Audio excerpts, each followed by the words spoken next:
गुंतलेले मनवेडे तुझ्या सवे पर्व दुसरे भाग 49. संध्याच्या आई आणि बाबांना हे माहीत नव्हतं. ते छकुलीला बघायला आणि संध्याला बघायला निघाले होते. त्यांना काय माहिती मिळेल आणि कसे रिॲक्ट करतील दोघे. सकाळ झाली तसा समीर लवकर उठून आपल्या घरी गेला, कारण त्याला ड्युटीवर जायचं होतं. तो मित्रांनाही नीट भेटला नव्हता, त्यांनाही भेटायचं होतं. आपल्या एका शब्दावर ते तिथे कसलाच विचार न करता हजर झाले होते. सुलभा आणि प्रकाश जेव्हा संध्याच्या घरी आले तेव्हा त्यांना घराला कुलूप दिसलं. सकाळीच हे सगळे गेले कुठे आणि एकदाही फोनवर बोलली नाही कशी संध्या. सुलभाला प्रश्न पडला. बाजूचा दरवाजा बघितला तर तोही बंद होता. तोपर्यंत प्रकाशने संध्याला फोन लावला. संध्या नुकतीच हॉस्पिटलला पोहोचली होती. बाबांचा फोन बघून तिला एकदम रडूच आलं. तिला रडताना बघून साधना तिच्याकडे बघू लागली. संध्या अचानक का रडू लागली तिलाही कळेना. साधनाने संध्याच्या हातात बघितलं तर फोन वाजत होता. अगं संध्या, आधी फोन उचल, साधना तिला म्हणाली. तरीही संध्या रडतच होती. तिला आपल्या बाबांना काय सांगावं आणि कसं सांगावं हेच कळेना. त्यांनाही धक्का बसणार होता. शेवटी साधना पुढे झाली आणि फोन उचलला. हॅलो, मी साधना बोलते. साधना बोलली, पण साधनाचा आवाज ऐकून प्रकाश जास्तच काळजीत पडला. हॅलो, बोल, कशी आहेस ग? संध्या कुठे गेली? प्रकाशने एकामागून एक प्रश्न विचारला. मी मस्त आहे आणि संध्या वॉशरूमला गेली आहे. ऐका ना बाबा, एक प्रॉब्लेम झाला आहे. वेद बाहुलींची तब्येत बिघडली, त्यामुळे त्यांना हॉस्पिटलमध्ये ॲडमिट केलं आहे. तुम्ही दोघंही रिक्षाने इकडेच आलात तर बरं होईल. आम्ही सगळे तिकडेच आहोत. साधनाने जेवढं जमेल तेवढं कमी शब्दात ते दोघे जास्त घाबरणार नाहीत याची काळजी घेत सांगितलं. ते दोघे हॉस्पिटलमध्ये आल्यावर त्यांना सविस्तर सांगता आलं असतं. साधनाशी बोलून झाल्यावर प्रकाशने उभ्या असलेल्या सुलभाकडे बघितलं. सुलभा, वेदची तब्येत बिघडली आहे तर आपल्याला हॉस्पिटलमध्ये जावं लागेल. प्रकाश शांतपणे म्हणाले, कारण त्यांनी थोडं जरी हायपर होत बोलले असते तर सुलभा जास्त घाबरली असते. काय झालं त्याला? हॉस्पिटलमध्ये का नेले? सुलभाने अनेक प्रश्न विचारले. मला वाटतं आपण तिथे जाऊनच बघू. इथून प्रश्न विचारून त्यांना अजून काम वाढवण्यापेक्षा आपण जागेवर जाऊ. प्रकाश सुलभाला म्हणाले तसं तीही लगेच तयार झाली. साधनाने संध्याला तिच्या बाबांना ॲड्रेस पाठवायला सांगितला होता. ॲड्रेस मिळताच दोघंही रिक्षाने हॉस्पिटलकडे निघाले.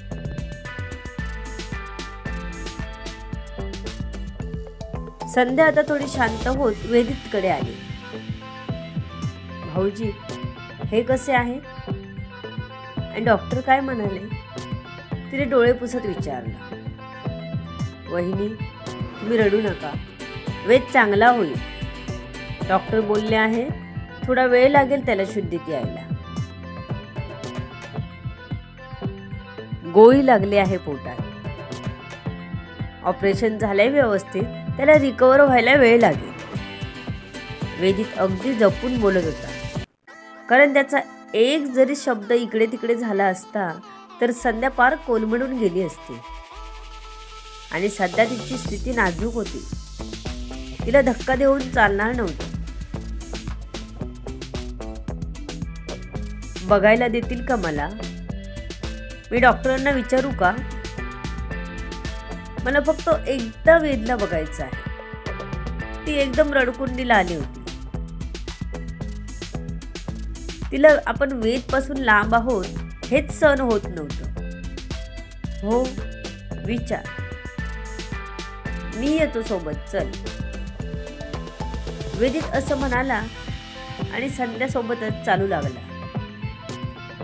साधना आता मुलांना घेऊन वेदांकडे गेली. त्यांना खायला देऊन ती मुलांना त्यांना भेटून बाहेर आली. कोणत्याही क्षणी संध्याचे आई बाबा येतील तिला माहित होतं. त्यामुळे ती बाहेर वाट बघत होती. मुलं आजूबाजूला उड्या मारत होती. इतक्यात रिक्षा हॉस्पिटल जवळ येऊन थांबली. त्यांनी रिक्षावाल्याला पैसे देऊन हॉस्पिटलकडे वळले तसं साधनाने त्यांना हात दाखवला. तसं ते आज साधनाजवळ आले. त्याने तिला प्रश्न विचारायला सुरुवात केली. काय झालं? वेदला ऍडमिट का करावं लागलं? सुलभाने विचारलं. सांगते, या आधीवर. साधना असं म्हणाली आणि छकुलीला पुढे केलं तसं छकुली आजी आजोबांकडे झेपावली. प्रकाश आणि सुलभाला हासभास पण नव्हता की असं काही घडलं असेल. त्यामुळे ते मनात शंका न धरता साधना मागून चालले.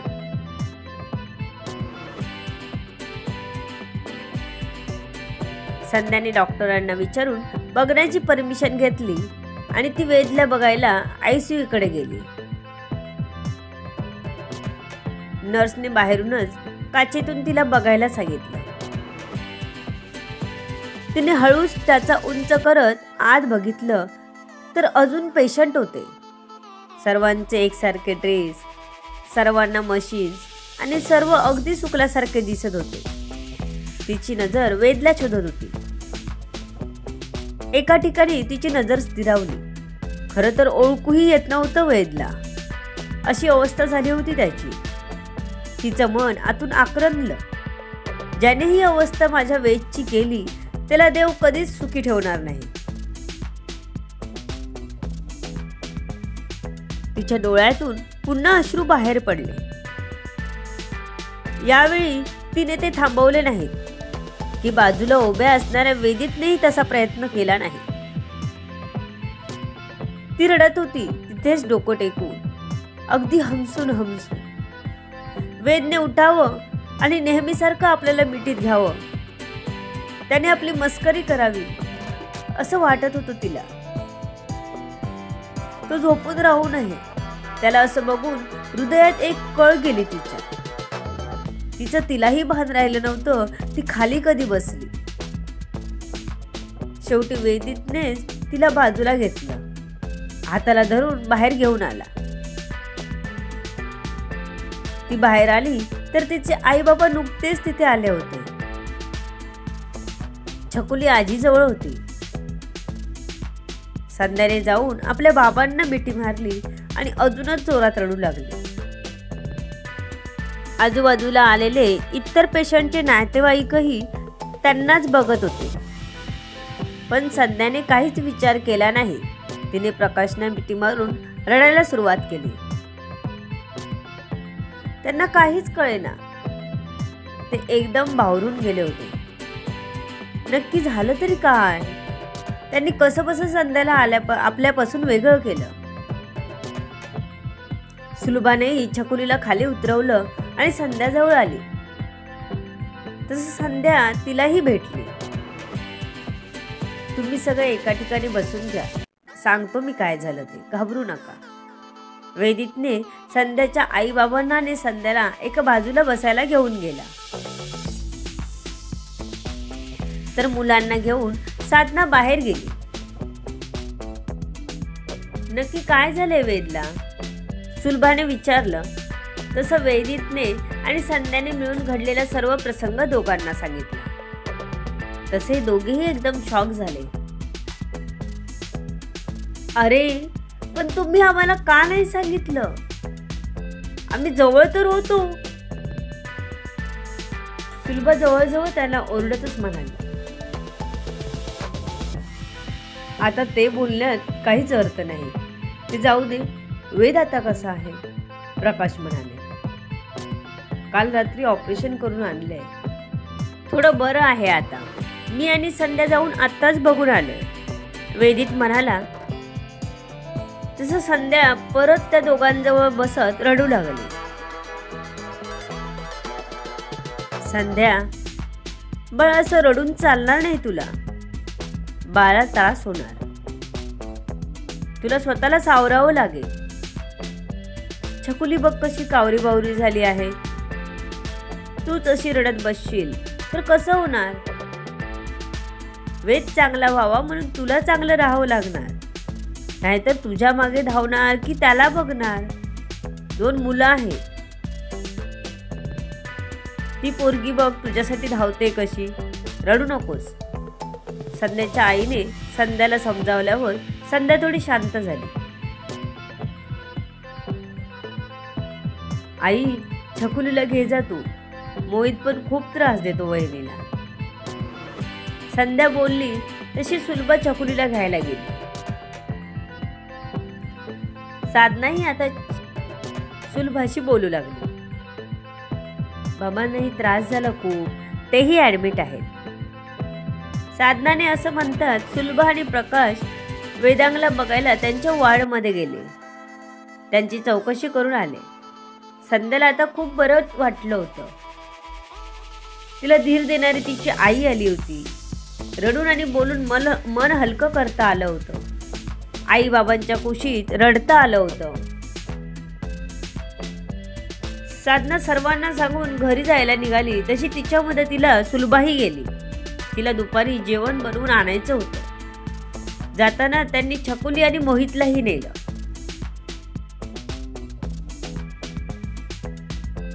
आता वेदित, संध्या आणि प्रकाश असे 3 जण हॉस्पिटलमध्ये थांबले होते.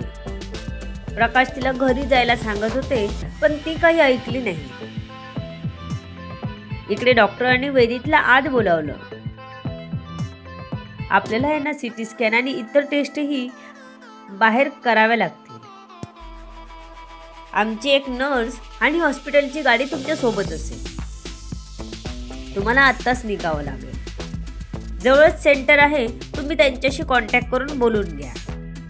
इमर्जन्सी पेशंट घेतात ते. डॉक्टरांनी असं सांगताच वेदितने नंबर घेतला आणि कॉल केला. प्रकाश आणि तो मग हॉस्पिटलच्या गाडीनेच तिकडे पोहोचले. वेदला समोर बघून त्याला एकदम वाईट वाटलं. त्याला कधी आपण असं बघू वाटलंच नव्हतं. त्याला कायम लूक देत असायचा. जास्त बोलला नाही तरी खंबीरपणे सोबत उभा होता. लहानपणी कधी कोणी वेदितला हात लावू शकत नव्हता की त्याचा हात मोडलाच म्हणून समजा. किती मस्ती करायचा तो आणि वेद. आईसाठी तर वेद नेहमीच हळवा होता. बाकी कधी त्याला रडताना पाहिलं नव्हतं वेदितने. पण आईसाठी तो खूप रडायचा. तिला ऍडमिट केलं तेव्हा किती रडला होता तो. आजी त्याला नेहमी समजवायची. तो देवळात फक्त आपल्या आईसाठीच जायचा. आज गाडीत बसून ते सर्व आठवत होतं वेदितला. त्याने रुमाल काढत डोळे पुसले. का देवा मला हे सर्व बघायला लावतोस. त्याला लवकर बरं कर रे, तो मनातच म्हणाला. गाडी थांबली तसं तोही विचारातून बाहेर आला. तिथल्या 2 माणसांनी स्ट्रेचरला पकडत वेदला बाहेर आणलं आणि आत घेऊन गेले. सोबत नर्स होती. तिने त्यांना सर्व सांगितलं. प्रकाश आणि वेदितही पटकन त्यांच्या मागोमाग आत गेले. सिटी स्कॅन आणि इतर टेस्ट करून सर्व हॉस्पिटलमध्ये परतले. वेदला त्याला हातही लावता आला नाही कारण त्यांनी सोबत नर्स पाठवली होती.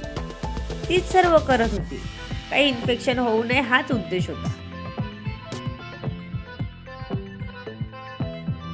रिपोर्ट थोड्याच वेळात डॉक्टरांच्या हाती पडणार होते. काय असतील रिपोर्ट पाहूयात पुढच्या भागात. तोपर्यंत कमेंट करायला विसरू नका. लेखिका शब्दवेदी उर्फ संतोषी राणे पाताडे. अशाच इतर कथा ऐकण्यासाठी चॅनलला सबस्क्राईब करा. धन्यवाद.